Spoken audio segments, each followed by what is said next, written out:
Good day to you all, podcast enthusiasts around the World Wide Web and the social media. I just bring you here. I'm Lawrence, and I'm talking to you about the Dodana Tshuma case, where the Zimbabwean was basically alleged to have killed his family, ran off to Zimbabwe from the United Kingdom, and subsequently ended up in South Africa. The question we're asking today is, what's the latest on this case, today being the 21st of July, 2026? Now, here's the thing. First of all, initially the guy was thought to be in Luveve, Bulawayo. And obviously, at some stage, he crossed the border into Zimbabwe, where he was subsequently arrested in a place called Kensington. Kensington, of all places. You know, names around the world have got all English heritage. So he was caught in Kensington and then subsequently found with an armed pistol.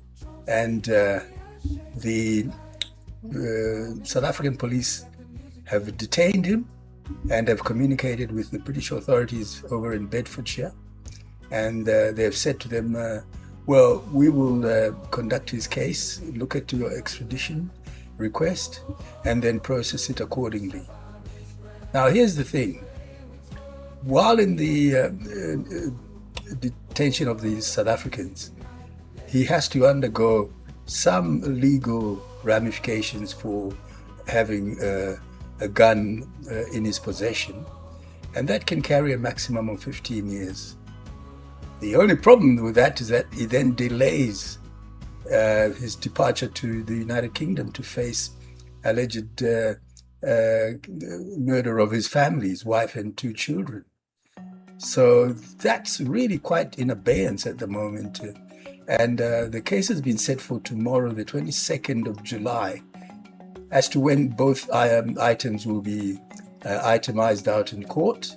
First of all, the gun charge, which is liable for under South African law.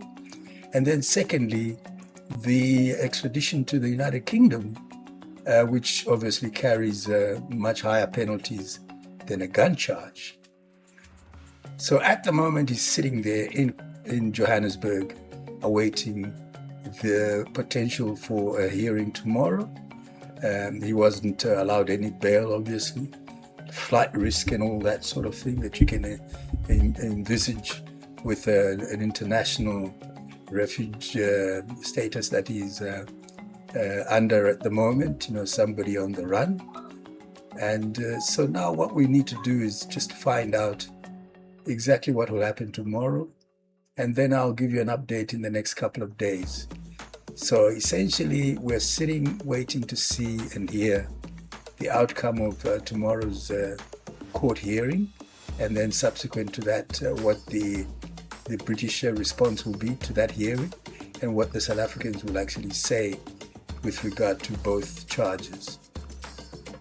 Suffice to say that at this stage, no news has occurred, nothing has yet been heard, and I would expect that the British authorities are waiting in anticipation. So I remain yours, Lawrence, on this podcast. Just as I said, a quick update, and Dodana Tshuma awaiting a court hearing tomorrow on both the charge of possession of an armed gun and also the extradition potential back to the United Kingdom for the murder of his Zimbabwean family, wife and 2 children. Thank you for your time.